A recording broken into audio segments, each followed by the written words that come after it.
Meus queridos irmãos e minhas irmãs, a partir de hoje, nós retomamos solenemente, aos domingos, o tempo comum.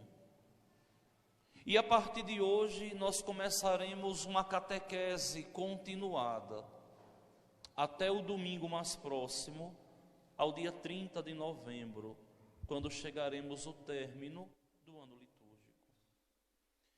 Cada domingo agora vai dando a tônica do domingo que vem, na Sagrada e Divina Liturgia, porque é o tempo mais longo da Igreja, onde haveremos de meditar todos os episódios do cotidiano da vida de Jesus, todos os momentos em que Ele vai curando, santificando, perdoando, catequizando, corrigindo, exortando, amando, zelando, cuidando, curando as pessoas.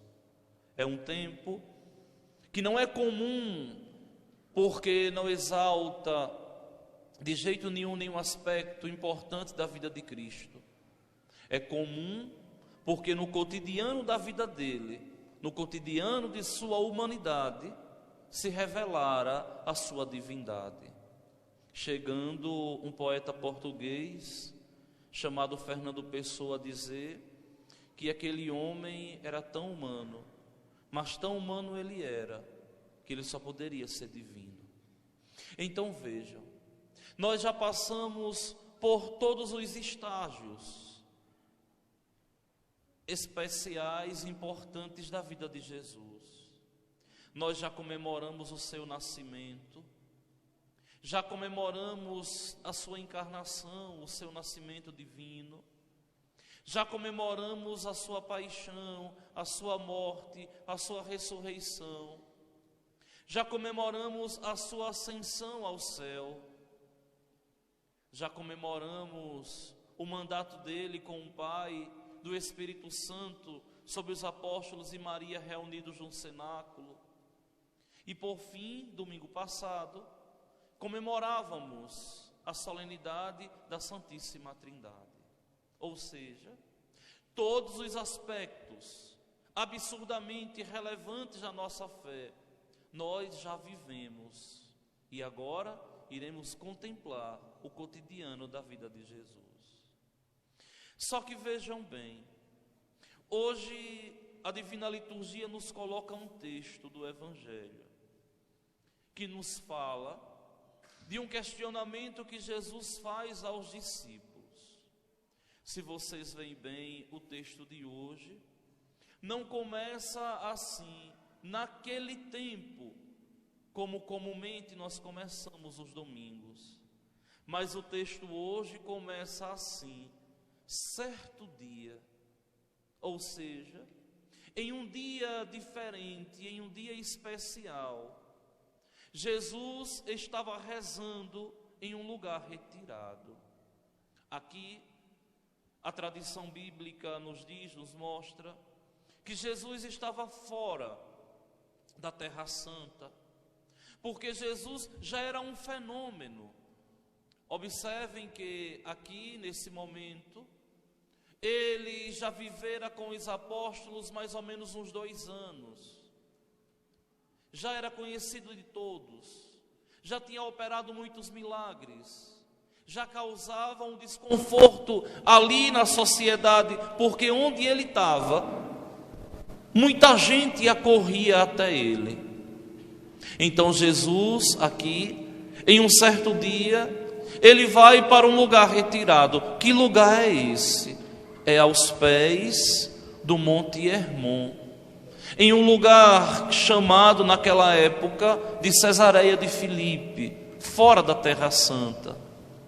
Jesus estava ali com os seus discípulos, Jesus estava ali com os seus, aquele que ele escolheu para mais próximo do seu coração.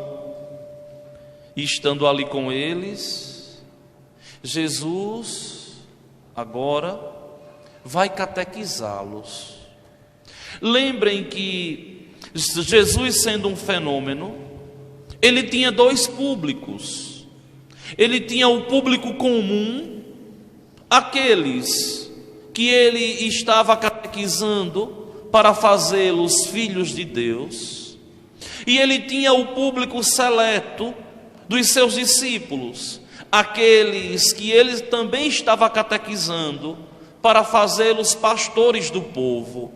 Ou seja, Jesus, se nós fôssemos atualizar de um modo mais preciso na nossa realidade de hoje, nós diríamos assim: Jesus estava pregando para o povo e para os bispos, para os pastores. Eram dois públicos. Ao povo, Jesus falava muitas vezes com muita brandura, com muito amor, para não escandalizar aquele povo. Aos discípulos, Jesus não falava de um modo velado, mas falava de um modo escrachado, rasgado. Falava de Deus ali de um modo totalmente díspare daquele Jesus que eles conheciam no meio do povo. Ao povo, amor, correção. Aos discípulos, amor, correção e de um modo todo especial, dureza na evangelização. E Jesus pergunta a eles: olha, já passamos esse tempo todo, o que é que estão dizendo de mim aí fora?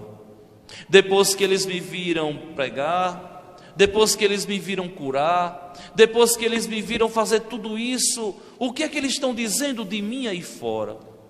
Me digam, me falem, estão falando o que de mim? Vejam que as respostas, elas são respostas desencontradas. Cada pessoa diz uma resposta diferente a respeito de Jesus. Olha, Senhor, uns estão dizendo que tu és João Batista. João Batista estava em alta naquele momento, era o filho de uma anciã estéril, era o filho que quando a mãe engravida, o pai emudece, era aquele que veio pregar com dignidade, com zelo, com amor, e que causou embaraço em Herodes, mas Herodes mandou degolá-lo. João Batista estava em alta. Outros estão dizendo que tu és Elias, aquele que sumiu numa carruagem de fogo no Antigo Testamento, que o povo esperava ansiosamente como sinal da vinda do Messias. Mas outros acham que és alguns dos antigos profetas que ressuscitou. Minha gente, olha, 2000 anos se passaram, é verdade, se passaram 2000 anos de história, mas ainda assim, o povo distante de Cristo falam de Cristo de um modo muito vazio, sem sentido, sem razão. Muitos tantos são até capazes de falar bem de Cristo, mas não são discípulos de Jesus. Olha, se nós fôssemos fazer essa pergunta aí fora para alguém de uma religião afro-brasileira, para um budista, para um shintoísta, para um brahmista, para um judeu, fôssemos perguntar a um ateu, a uma toa, a alguém que não é nada, quem é Jesus? Eles dariam respostas bonitas. É um iluminado. Jesus é um agraciado. Jesus é um homem especial. Jesus é a personalidade mais bonita que já passou nesse mundo. Todas as respostas evasivas que falam de Cristo, mas não externam de verdade quem Cristo é. Vejam que essa resposta que o povo ali estava dando a Jesus era uma resposta que, de certo modo, não preencheu nosso Senhor. Ele não aceitou aquela resposta do povo. Era como se Jesus estivesse dizendo assim: mas eles não estão entendendo nada. Agora eu quero saber de vocês. Quem sou eu para vocês? E vós? O que é que vocês dizem que eu sou? Olha, agora Jesus quer saber quem de verdade é Ele para aquele grupo ali apostólico, para os seus amigos. E a resposta, ela vem da boca de Pedro: Tu és o Cristo de Deus. Pedro ali é a boca da igreja. Cristo ali vê a fé de Pedro. Vejam, minha gente, que a experiência que nós temos de fazer com Jesus dentro da igreja não pode ser de modo algum uma experiência que nos faça dar uma resposta de Deus evasiva, como aqueles que não estão caminhando perto de Deus. Ou seja, o cristão, ele não tem que falar de Deus porque ouviu alguém falar.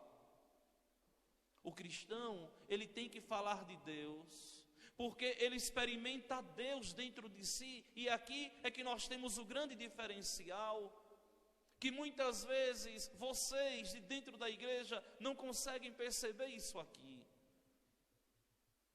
Quem encontrou Jesus não fala bonito de Jesus porque ouviu alguém dizer. Não. Quem encontrou Jesus na sua vida fala dele com propriedade porque de verdade o experimenta na vida. Fala com paixão, fala com propriedade, fala com amor, fala com zelo, porque não fala de um desconhecido, mas fala de alguém que é comigo coração a coração. Fala de alguém que está comigo de verdade, que me entende, que me respeita, que me ama, que zela de mim, que cuida de mim, que nunca me abandona à sorte do mundo.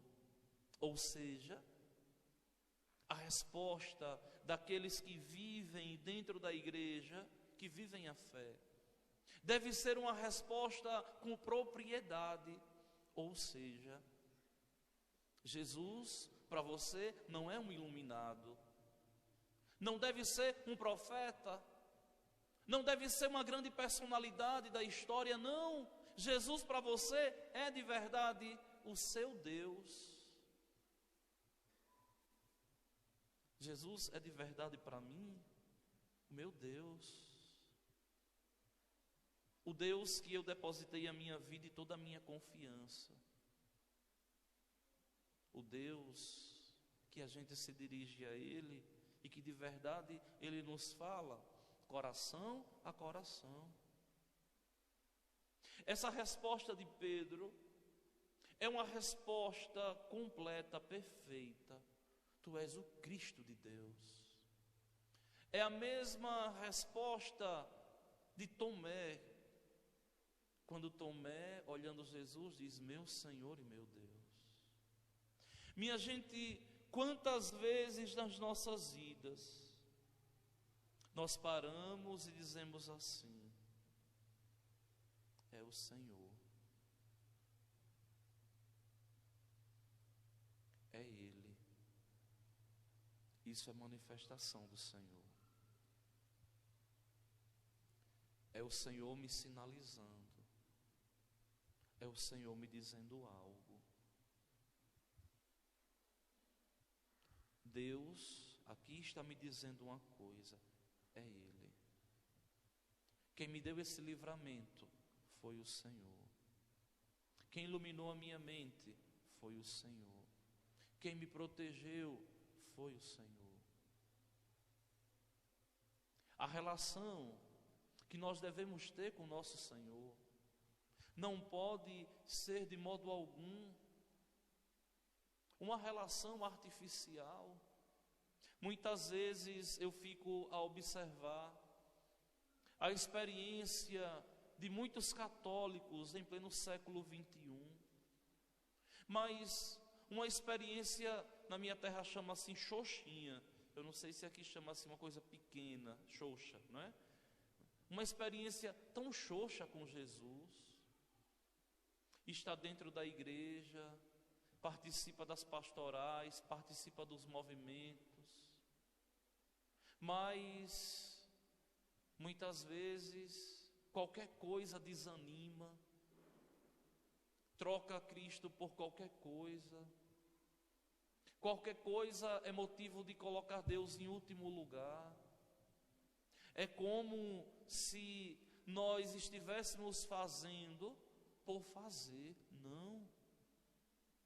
Meus irmãos, nós não cremos em uma ideia que Cristo ressuscitou. Não. A ressurreição não é uma ideia. E nós temos que nos convencer disso. Não nos convencer para que a ressurreição seja real, não. Nos convencer para nos converter, é diferente. Porque mesmo que nós não quiséssemos saber de Deus, Ele continuaria sendo Deus, viu? Deus não precisa da gente não para nada. Somos nós que precisamos dele. Então, nós temos que tomar consciência todos os dias que nós não cremos numa ideia, mas nós cremos em uma pessoa ressuscitada, em uma pessoa que ressuscitou, que está viva e que nos conduz. Uma pessoa que está viva e nos conduz todos os dias.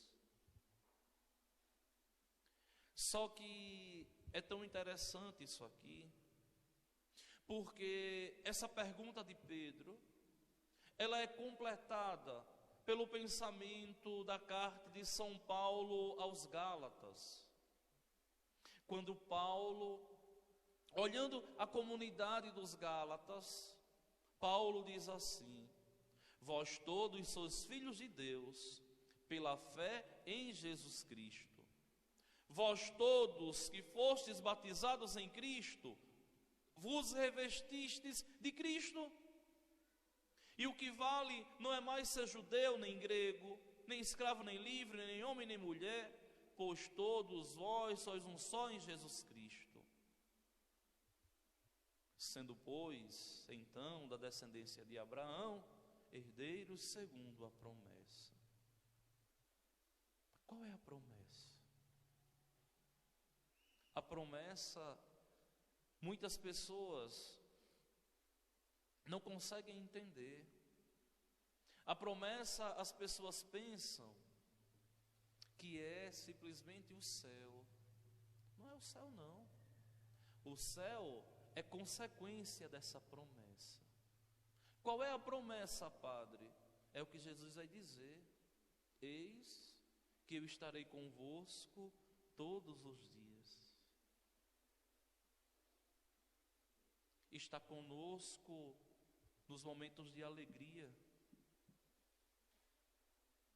Está conosco nos momentos de tristeza. Está conosco quando nós estamos nos sentindo a melhor pessoa do mundo.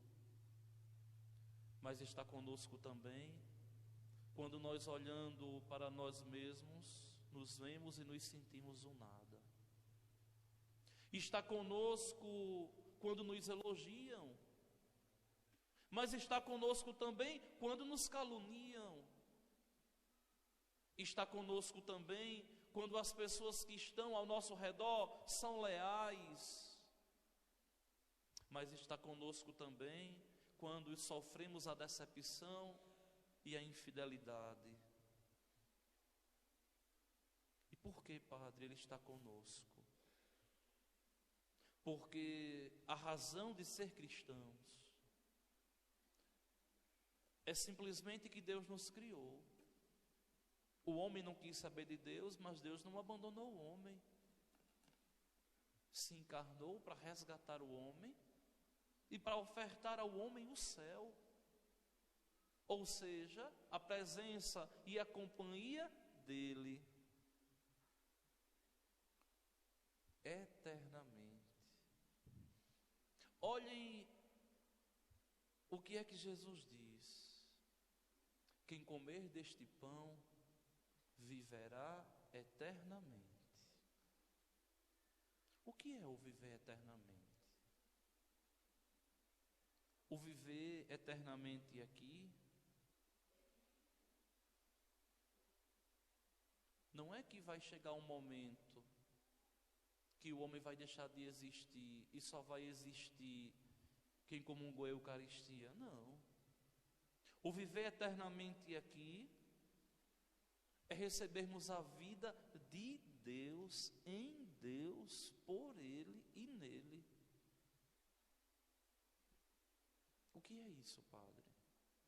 Eu estou querendo dizer a vocês que nós somos eternos. Só que a verdadeira eternidade é quem vai viver repousando em paz no céu, em Deus, na companhia dEle. Porque outros vão viver para sempre. Você nem tenha medo de morrer. Tem gente que tem um medo de morrer medonho. Nem tenha medo de morrer, viu? Porque você vai viver para sempre. Ou eternamente em Deus no céu, ou para sempre atormentado no inferno. Mas nunca vai deixar de existir. E eu também. Vejam. Então, aquilo que nós vivemos, aquilo que nós cremos, tem em vista algo muito maior, que é louvar e bendizer a Deus eternamente na glória dos céus. Olhem que depois que Pedro faz essa profissão de fé, tu és o Cristo de Deus, Jesus proíbe. Vocês estão proibidos de dizer isso agora. Não contem isso a ninguém. Não é a hora ainda. Impressionante. Jesus nunca gostou de espetáculo. Nunca. Sempre discreto.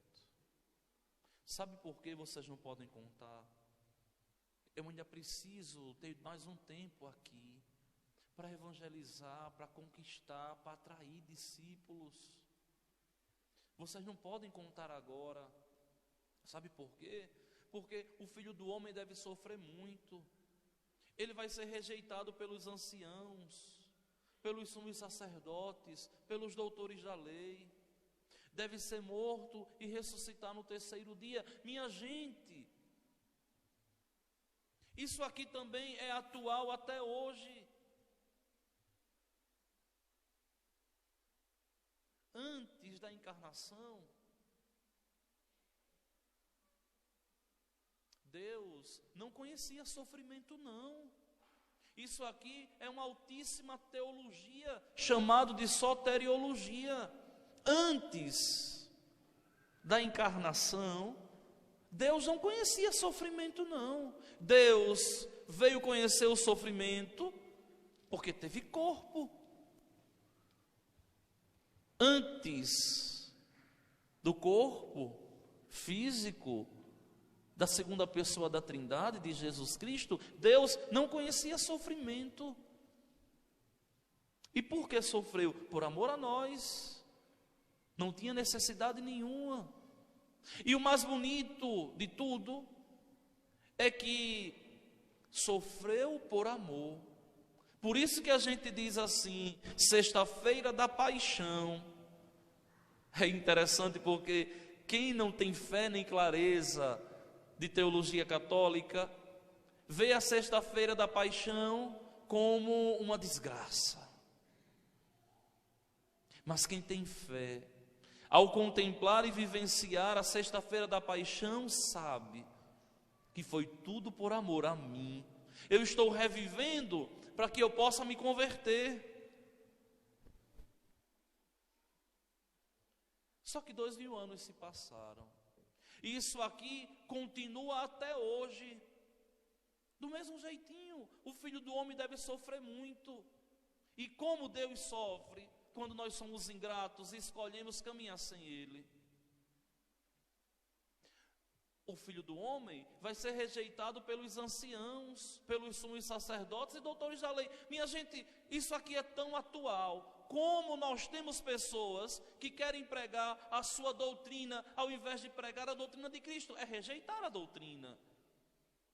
Muitas vezes eu fico, como a gente fala assim, cá com os meus botões, pensando como as pessoas não conseguem entender que ser de Cristo é pregar aquilo que é próprio de Cristo.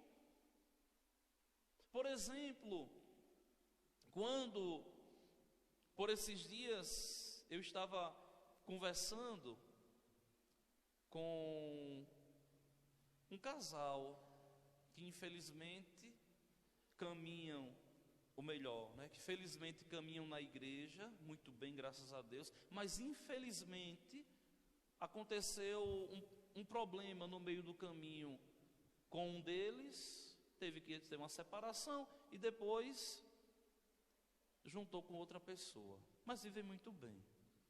E aí dizia assim: vamos abrir processo agora, tudo para ver se consegue declarar nulidade matrimonial. Só que aí me dizia assim: padre, mas antigamente eu pensava que o Senhor era cruel, que não queria que a gente comungasse, que o Senhor podia deixar. Só que hoje eu entendo o que é que o Senhor está fazendo. Eu dizia: graças a Deus, me ajude. Porque, vejam bem, vou dar um exemplo para vocês, só esse da questão de quem vive amasiado. Uma pessoa que vive amasiada, ela está em adultério, sim. Ela não pode comungar, é verdade. Sim. Só que o padre, por caridade, ele precisa dizer ao casal: olha, vocês não podem não comungar. Vocês vêm à missa, vocês podem participar das pastorais, dos movimentos, mas na hora da comunhão, vocês fiquem sentadinhos no banco, se ajoelhem, se coloquem em oração diante de Deus. Isso é caridade que eu estou fazendo com vocês e comigo também. Porque se eu digo a vocês assim, comunguem, eu estou levando vocês a errarem, rejeitando a doutrina de Cristo, rejeitando a doutrina de nosso Senhor. Isso aqui é caridade pastoral, é solicitude, é amor, é responsabilidade com o outro. Aí eu ainda dizia assim: mas meu filho, olha, eu já estou há quase 12 anos aqui com vocês, 11 anos e meio. Vocês acham que por mim ficaria alguém sem comungar dentro dessa paróquia?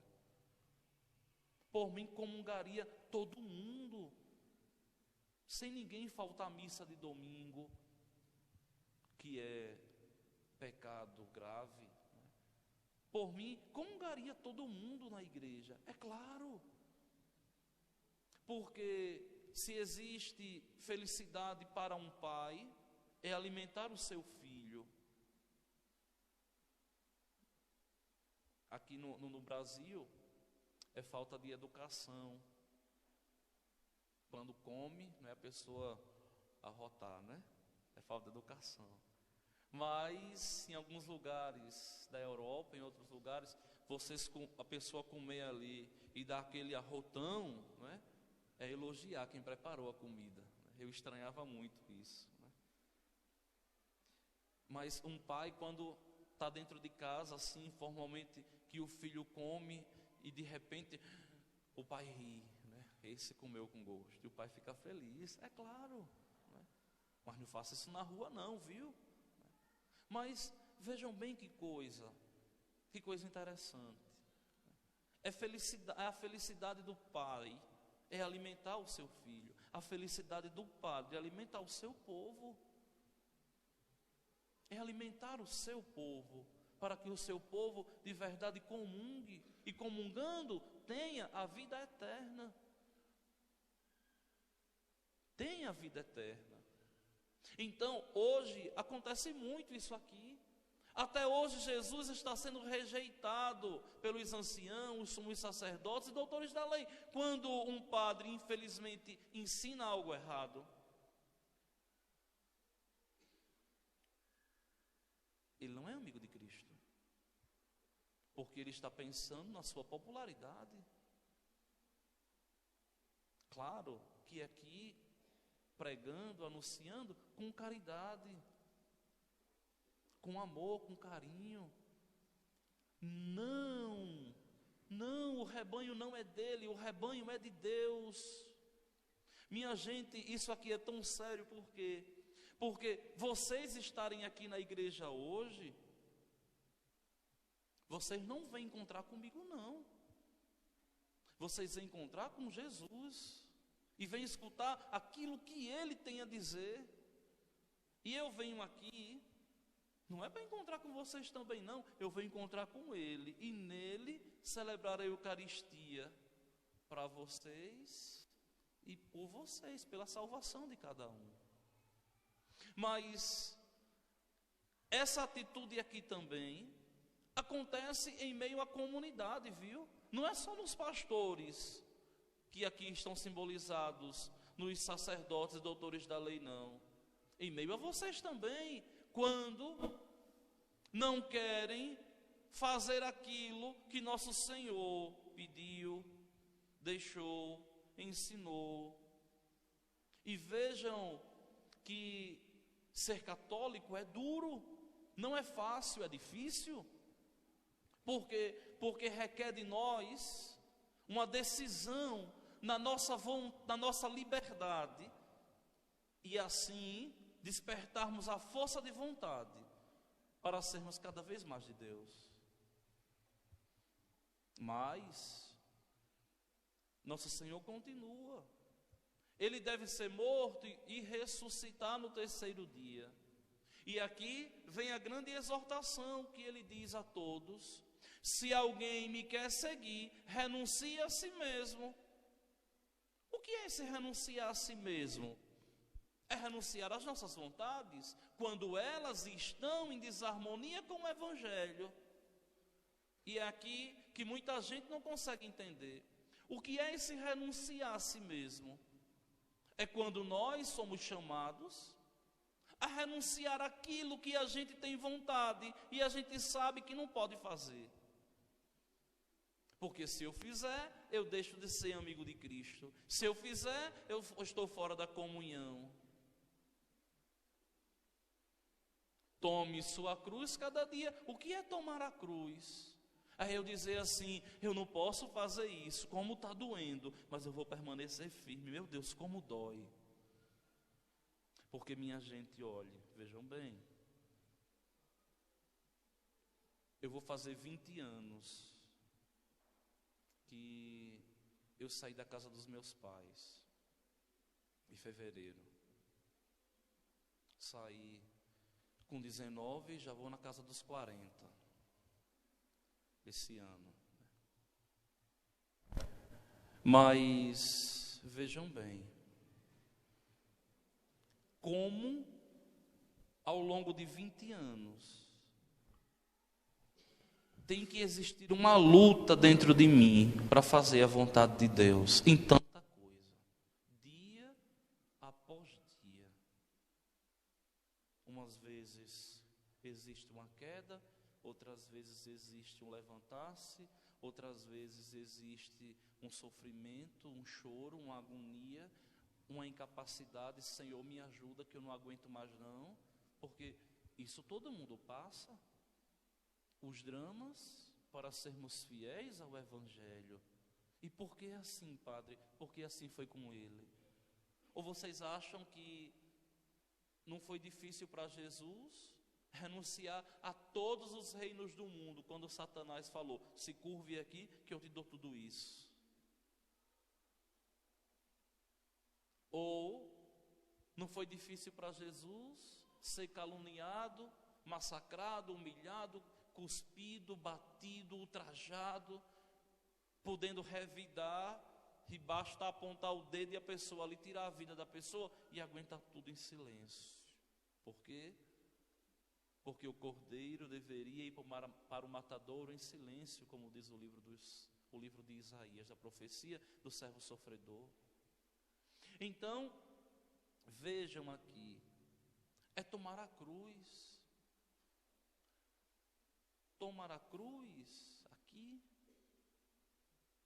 é a gente assumir todos os dias a condição. Por exemplo, você casou, a sua cruz é viver o matrimônio até que a morte separe. Eu vou divorciar. Não viveu a cruz, não está carregando a cruz. A cruz aqui não é o outro não, viu? O outro é uma bênção. A cruz nesse caso aqui são as atitudes do outro, o jeito do outro agir, e por aí vai. Tantas e tantas coisas. A cruz para mim, como padre, é todos os dias entender que me fiz solteiro, consagrado, celibatário pelo reino de Deus. E na hora da dor, na hora da agonia, na hora das dificuldades, na hora das carências, permanecer em Deus. Senhor, está doendo, me segura. Esse renunciar aqui a nós mesmos, tomar a cruz cada dia para podermos segui-lo. O nosso Cristo, minha gente, é o Cristo crucificado. Ele sofreu para ser fiel ao Pai, e nós temos que sofrer para sermos fiéis a Ele. Pois quem quiser salvar a sua vida vai perdê-la. Como assim, padre? Quem quiser salvar tem que deixar de fazer a sua vontade, perdendo a vida. Para quê? Para fazer a vontade de Deus. Eu deixo de lado as minhas vontades e eu faço a vontade de Deus. E quem perde a vida por causa de mim, esse a salvará. Ou seja, quem deixar de lado aquilo que me afastaria de Deus, ou que me afasta de Deus por causa dele, no sofrimento, vai alcançar o céu, vai alcançar a glória. Esse texto aqui do Evangelho de hoje, ele é completado solenemente e dignamente num texto que vai vir no próximo domingo do Evangelho, quando Nosso Senhor vai dizer assim: olha, as raposas não têm tocas, as raposas têm tocas, os pássaros têm ninhos, mas o Filho do Homem não tem onde repousar a cabeça. Ou seja, venham, sigam-me, não fiquem olhando para trás. Minha gente, é verdade, viu? Se a gente começa a servir a Cristo e a gente começa a olhar para trás e começar a lamentar aquilo que a gente deixou, a gente não caminha não. O meu pároco, que eu sempre chamo assim, Padre Alex, ele chega na próxima semana pelos meus 10 anos de padre e vem celebrar comigo. O lema da ordenação dele é assim: com os olhos fixos em Jesus. E quando ele escolheu esse lema da ordenação dele, eu questionei muito, mas por que esse? Eu menino, né, ali com uns 23, 22 anos, 22 anos, por que esse lema? O que é isso aqui? E ele dizia assim: porque nós precisamos ter os olhos fixos em Jesus. Ele começou a me catequizar. Eu não gostei não, é muito feio. A vida toda eu dizia isso. Depois que eu fui maturando, ficando mais velho, eu entendi que de verdade, quando a gente quer olhar a Cristo e quer seguir a Cristo, a gente tem que fitar os olhos nele. A gente olha para ele, a gente cai, a gente levanta, a gente cai de novo, a gente levanta, mas a gente não pode desviar o olhar. Se a gente desviar o olhar, acabou. É olhando para ele. É uma cara feia, é uma crítica de um, é outro que fala mal aqui, é outro que briga ali, é outro que trai aqui, é outro que é infiel ali, mas a gente tem que continuar aqui olhando a Cristo, sem desviar o olhar dele. Isso aqui é uma mística. Quando ele diz assim, quando eu for levantado, atrairei todos a mim. Olhar a Cristo e nele encontrar e descobrir o sentido da vida. Não troque a caminhada por nosso Senhor, com nosso Senhor, por nada nem por ninguém. Mas, para a gente terminar a liturgia de hoje, que está tão bonita, não nos vem outro pensamento, senão o pensamento do salmista, que externa tudo aquilo que a gente passa. A minha alma tem sede de vós. E como nós temos sede de Deus. Sois vós, ó Senhor, o meu Deus, e desde a aurora ansioso vos busco.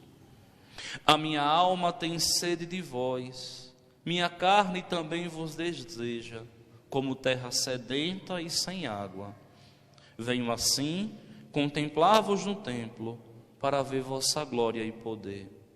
Vosso amor vale mais do que a vida, ou seja, eu renuncio a minha, Senhor, pelo teu amor. Vosso amor vale mais do que a vida, e por isso os meus lábios vos louvam. Quero, pois, vos louvar pela vida e elevar para vós as minhas mãos. A minha alma será saciada como em grande banquete de festa. Ou seja, quando a gente vai numa festa, que a gente encontra ali tantas comidas gostosas, que a gente diz assim, meu Deus, como eu comi. Não é? E a gente sai saciado. Assim fica a alma, quando se encontra e procura Deus. A minha alma saciada cantará alegria em meus lábios, ao cantar para vós meu louvor. E por fim, o salmista termina dizendo assim, olha que belo. Para mim, Senhor, foste sempre um socorro. De vossas asas à sombra eu exulto. Ou seja, o Senhor me protege de tudo. E eu exulto na proteção de Deus. A minha alma se agarra em vós. Quando a gente pega uma criancinha, quando eu pego uma criancinha que não tem costume comigo aqui na igreja, ontem, aqui mesmo na sacristia, no casamento, eu pego a criança chora para a mãe ou para a avó e começa a pegar no pescoço, não aceita mais de jeito nenhum vir para um estranho. É assim a nossa alma. A nossa alma, minha alma, se agarra em vós.